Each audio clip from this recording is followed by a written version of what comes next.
meditate on Sri Ramakrishna and pray for the well-being of the whole humanity. Shanti. Hari Om Tat Sat. Om Stapakaya ca dharmasya Sarvadharmasvarupine Stapakaya ca dharmasya Sarvadharmasvarupine Avatara Varishtaya Ramakrishnaya Te Namah. Asato ma sadgamaya Tamaso ma jyotirgamaya Mrityor ma mritangamaya. Om Shanti Shanti Shanti. Let us bow down to Sri Ramakrishna, the embodiment of all religions, the Supreme God incarnate. Let us pray to Him to lead us from the unreal to the real, to lead us from the darkness of ignorance to the light of knowledge, to lead us from death to immortality. Today's topic I have chosen from the Gospel, the attitude of Vaatsalya. Sri Ramakrishna has said, whichever attitude you adapt,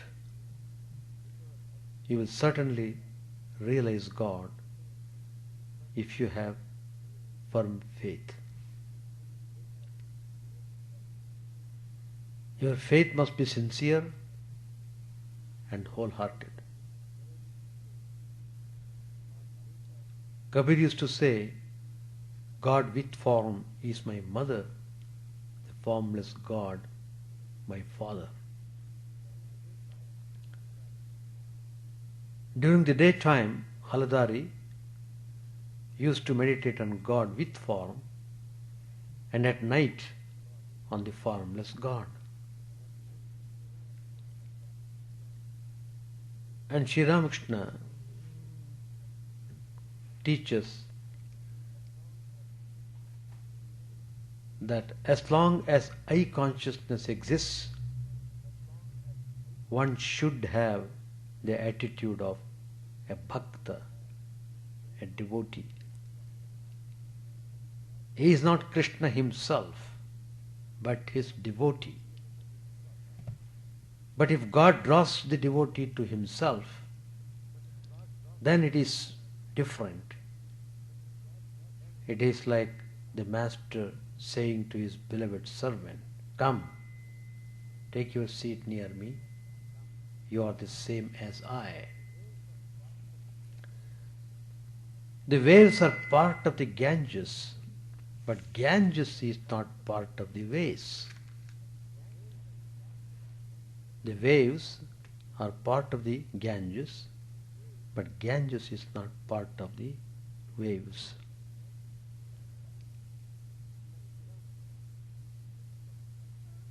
And Sri Ramakrishna himself tells about having certain definite attitude towards God. He says, my attitude towards God is that of a child towards its mother.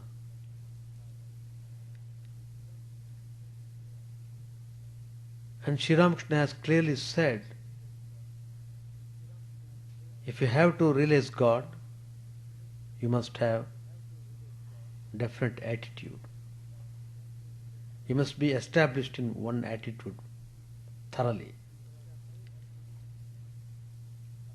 There are 5 attitudes. You can take any one of them. One is Shanta, second one is Dasya, third is Sakhya, fourth is Vaatsalya, and the last one, Madhur. The first one, Shanta attitude, that means serene attitude. The rishis of olden times had this attitude towards God. They didn't desire any worldly enjoyment. In fact, in order to get away from all these worldly entanglements, they would retire to the forest, build a hermitage and live there. And they would continue austerities in order to realize the truth. It is like the single-minded devotion of a wife to her husband. She knows that her husband is the embodiment of beauty and love, a veritable Madan. The second attitude is Dasya, that means the attitude of a servant towards his master. Hanuman, the great character in Srimad Ramayana, had this attitude towards Ram. He felt the strength of a lion when he worked for Ram. A wife feels this mood also. She serves her husband with all her heart and soul. A mother also has a little of this attitude, as Yashoda had towards Krishna. And the third attitude, Sri Ramakrishna tells, Sakhya, the attitude of friendship. Friends say to one another, come here and sit near me. Sri Dama and other friends sometimes fed Krishna with fruit, part of which they had already eaten, and sometimes they climbed on his shoulders. The next attitude is Vaatsalya, the attitude of mother towards her child. This was Yashoda's attitude towards Krishna. The wife too has a little of this attitude. She feels her husband with very lifeblood as to her. The mother feels happy only when the child has eaten to his heart's content. Yashoda would roam about with butter in hand in order to feed Krishna. And the last attitude is Madhur, the attitude of a woman towards her lover. Radha, a great character we find in Srimad Bhagavat, she had this attitude towards Krishna. The wife also feels it for her husband. This attitude includes all the other four which we just mentioned. So, these are the 5 attitudes given to us, and Sri Ramakrishna teaches that one should have one different attitude towards God in order to realize Him. And Sri Ramakrishna tells very emphatically that one can certainly realize God by adopting any one of these attitudes. The word certain is very encouraging.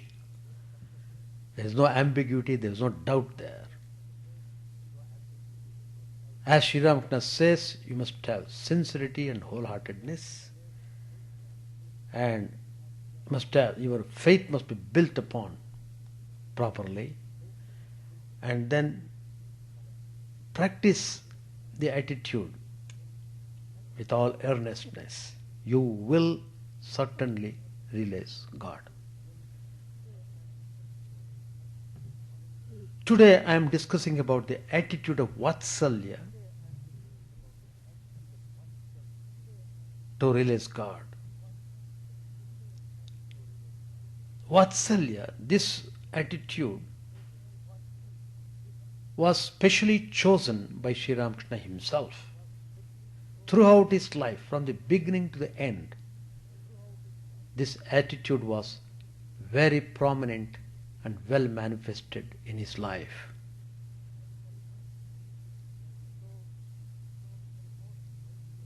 So, it is a most melting mood. Yashoda, foster mother of Krishna, was a great example of the possession and practice of this sentiment. She was all Vaatsalya. Motherliness was her only element, tending Krishna was her only work and her only joy. The supreme joy Yashoda experienced all through the day in looking after the baby Krishna and in feeding him and in managing him in his endless mischief and prank and play. The height of human affection and the supreme sportiveness of the divine get mingled to maximum effect in the Yashoda-Krishna contacts.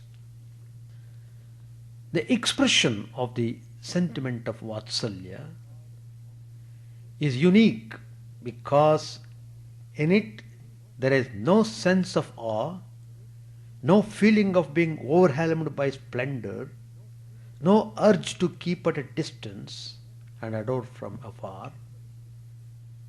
Instead of striking majesty, one is conscious of very close endearment. The deity does not dazzle with its burning rays of hot glory, but becomes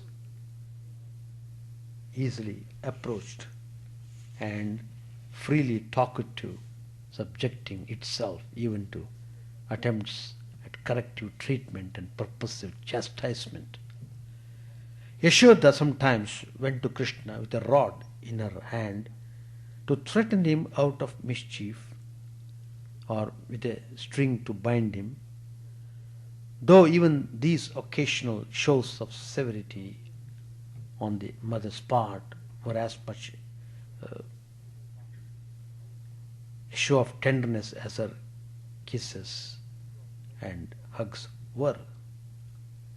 Out of extreme affection, Yashoda would do all these acts. Now coming to Sri Ramakrishna. See, Sri Ramakrishna himself practiced all these attitudes, and so whatever he says, we can take it thoroughly well and practice it, and we get the result. The life of Sri Ramakrishna was truly an epic in its loftiness of ideal and in its intensity of execution. One of the most poetical episodes in the blessed career of Sri Ramakrishna was the vision he had about his own assuming a form in order to accomplish his great mission of mankind's redemption. In this vision, as reported by him, a certain thing happened in the high and holy region of the seven sages, which is called Saptarshi Mandal. We can see on the sky, in the clear sky, night, Saptarshi Mandala stars. A part of that undifferentiated region of luminosity became condensed into the fine form of a divine child, which put its arms round a sage's neck, spoke to him in a sweet voice, and brought him out of his state of samadhi. The tender but mystically powerful child touch made the sage half open his eyes, which soon got riveted on the wondrous child. The shine on his face made it clear that this child was the treasure of his heart. This innocence beaming child told the venerable sage, "I am descending. You too must go with me." This sage looked at him. By a deep look of approval, the sage gave consent. And an amsha of the sage went down as a bright light.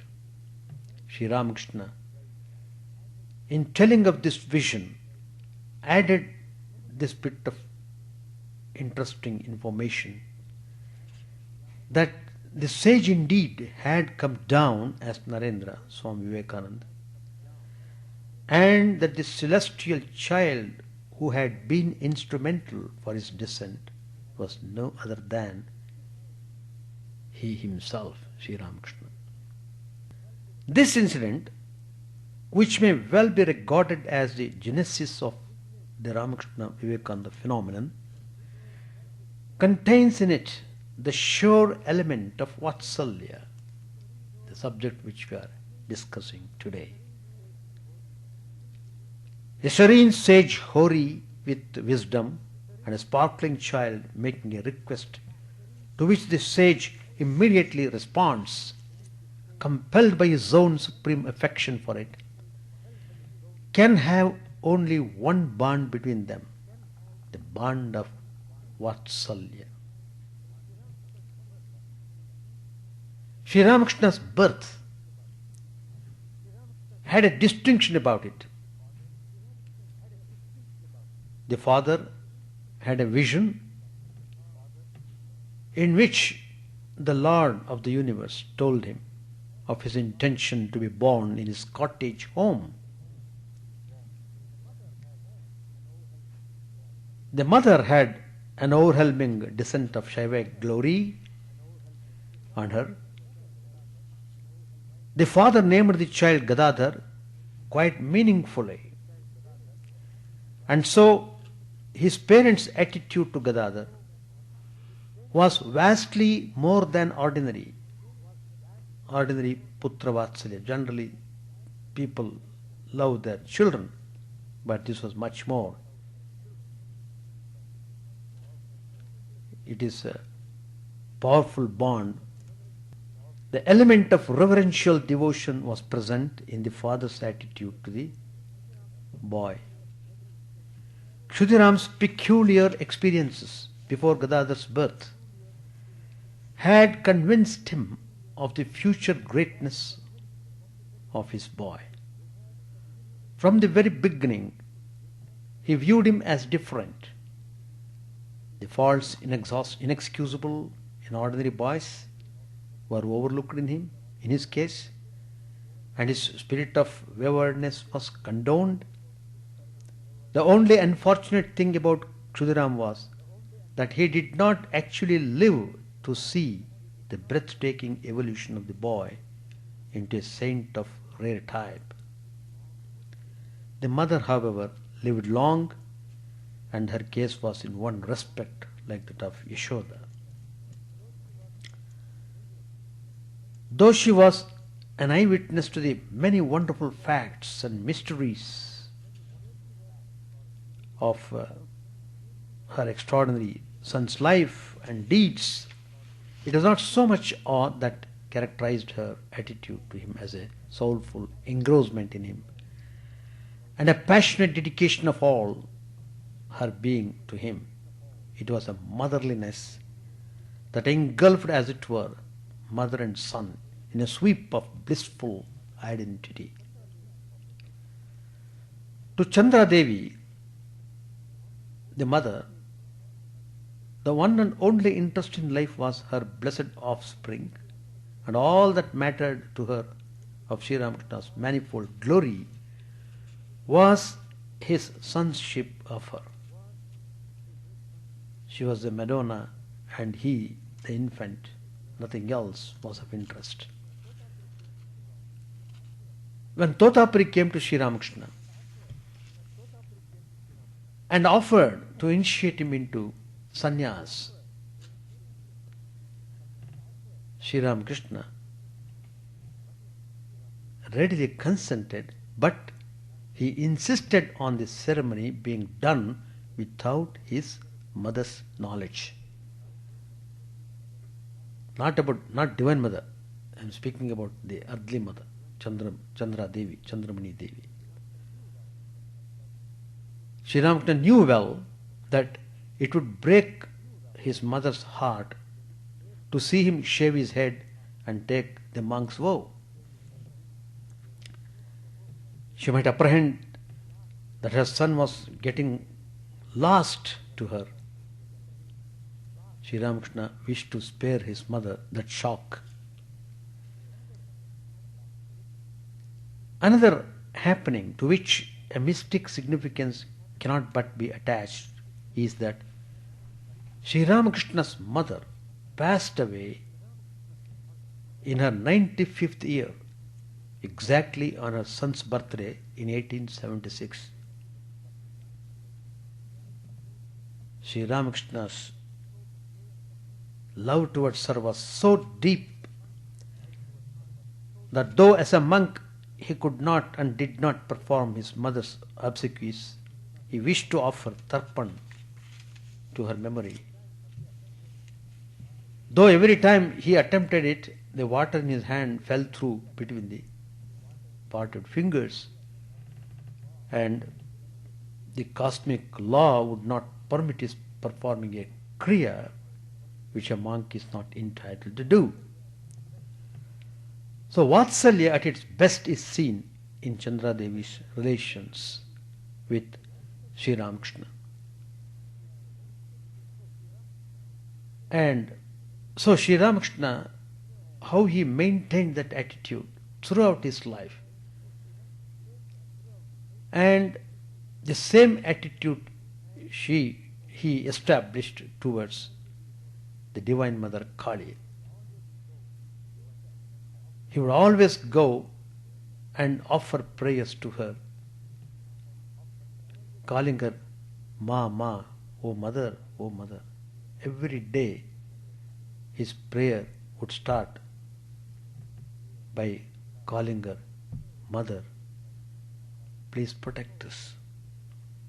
So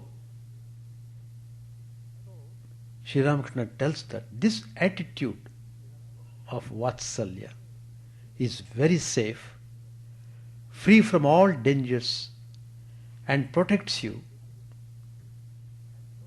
and uplifts you and makes you possible to accomplish the goal of experiencing the heavenly bliss. When you really realize the deity with whom you have established Vaatsalya attitude, you will certainly get into ecstatic joy. We shall continue the same topic next Tuesday. Sri Ramakrishna said to Surendra, why do I say all this to you? You work in a merchant's office, so I say this to you because you have many duties to perform there. You tell lies at the office, then why do I eat the food you offer me? Because you give your money in charity, you give away more than you earn. The seed of melon is bigger than the fruit, as saying goes. I cannot eat anything offered by miserly people. Their wealth is squandered in these ways. First, litigation. Second, thieves and robbers. Third, physicians. Fourth, their wicked children's extravagance. It is like that. Your giving money away in charity is very good. Those who have money should give in charity. The miser's wealth is spirited away, but the money of the charitable person is saved. He spends it for a righteous purpose. At Kamarpakor, I have seen the farmers cutting the channels to irrigate their fields. Sometimes the water rushes in with such force that the ridges around the fields are washed away and the crops destroyed. For this reason, the farmers make holes here and there in the ridges. Since the water escapes through the holes, the ridges are not destroyed by the rush of the water. Furthermore, the escaping water deposits soft clay in the fields, which increases their fertility and gives a richer crop. He who gives away in charity achieves great results. He achieves the four fruits: dharma, artha, kama and moksha. The devotees listened with great attention to Sri Ramakrishna's words. Surendra said, I can't meditate well. I repeat the Divine Mother's name now and then. Lying in bed, I repeat her name and fall asleep. Master said, that's enough. You remember her, don't you? There are two kinds of yoga, Mano Yoga and Karma Yoga. To perform following the Guru's instructions, such pious acts as worship, pilgrimage and service to living beings is called Karma Yoga. The duties that Janak performed are also called Karma Yoga. The meditation and contemplation of the yogis is called Mano Yoga. Sometimes I say to myself in the Kali temple, O Mother, the mind is nothing but yourself. Therefore, pure mind, pure buddhi and pure Atman are one and the same thing. It was about dusk. Many of the devotees saluted Sri Ramakrishna and started to go home. The master went to the west porch. Bhavanath and M were with him. Master to Bhavanath said, why do you come here so seldom? Bhavanath smiling said, Sir, I visit you once in a fortnight. I saw you in the street the other day, so I didn't come here. Master, what do you mean? What can you gain by mere seeing? Touch and talk are also necessary. The evening worship had begun in the temples.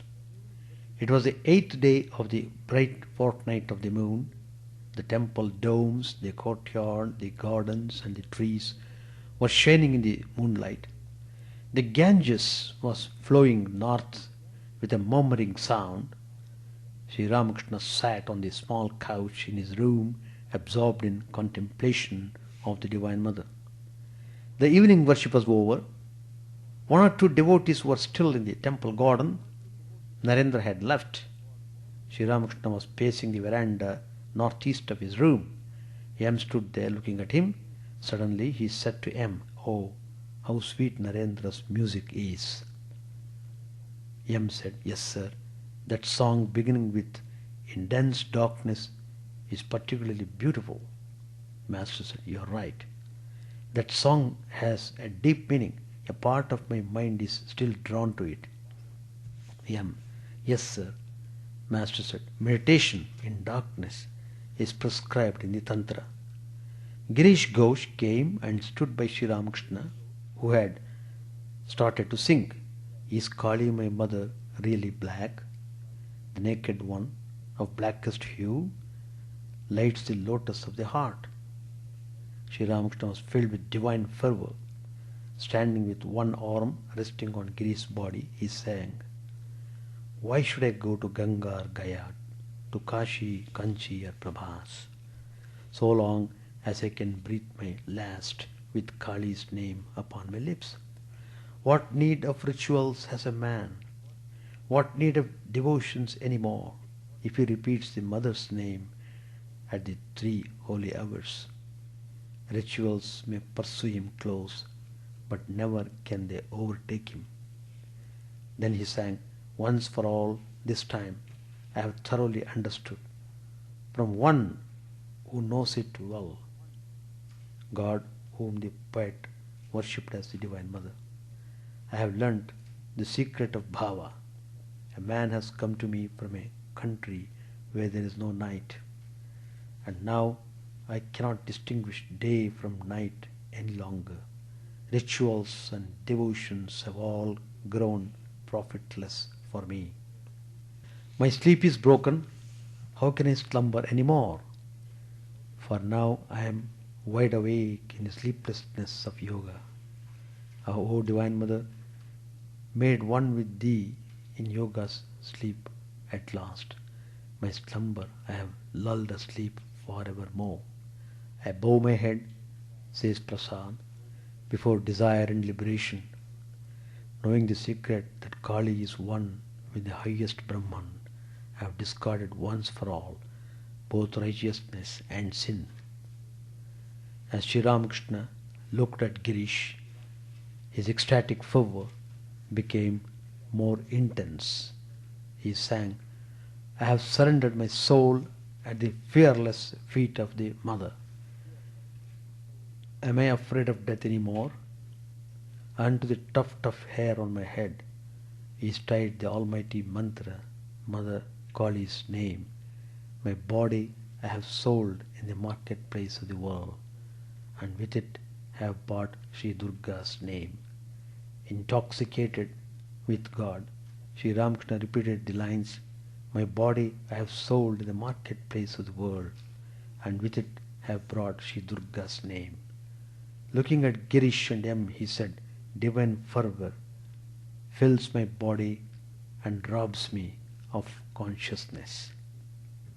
Here, consciousness means consciousness of the outer world. One needs the knowledge of reality and Brahman. Bhakti, love of God, is the only essential thing. One kind of bhakti has a motive behind it. Again, there is a motiveless love, pure devotion, a love of God that seeks no return. Keshav Sen and the members of the Brahma Samaj didn't know about motiveless love. In this love there is no desire. It is nothing but pure love of the lotus feet of God. There is another kind of love known as Urjita Bhakti, an ecstatic love of God that overflows, as it were. When it is awakened, the devotee laughs and weeps and dances and sings. Chaitanya Dev is an example of this love.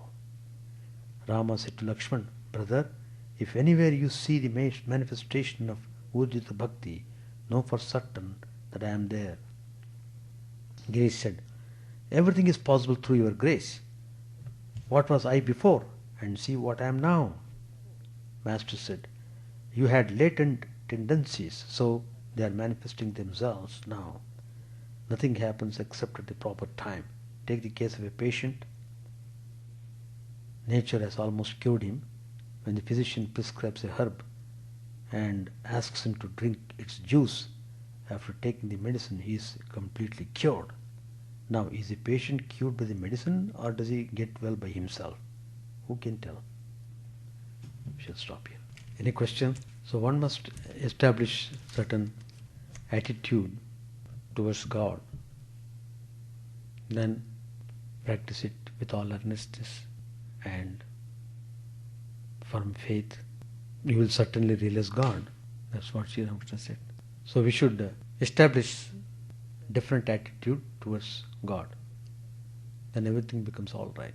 Any discussion, any question? No? I shall stop. Chant the name of the Lord and His glory unceasingly, that the mirror of the heart may be wiped clean and quench that mighty forest fire, worldly lust raging furiously within.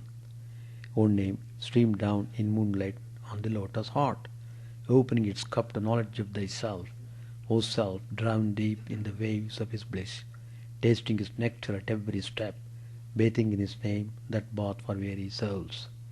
Various are thy names, O Lord, in each and every name thy power resides. No times are set, no rites are needful for chanting of thy name. So vast is thy mercy. How huge then is my wretchedness, who find in this empty life and heart no devotion to thy name. O my mind, be humbler than a blade of grass. Be patient and forbearing like a tree. Take no honor to thyself, give honor to all.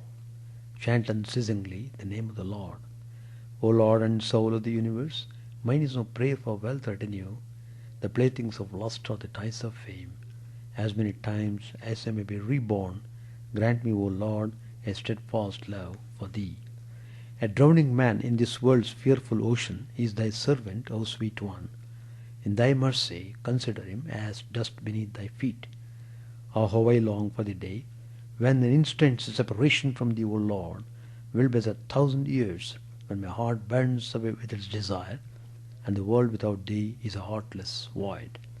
Prostrate at thy feet let me be, in unwavering devotion, neither imploring the embrace of thine arms, nor bewailing the withdrawal of thy presence, though it tears my soul asunder. O thou who stillest the hearts of thy devotees, do with me what thou wilt, for thou art my heart's beloved, thou and thou alone. O Lord, lead us from the unreal to the real. Lead us from darkness to light, and lead us from death to immortality.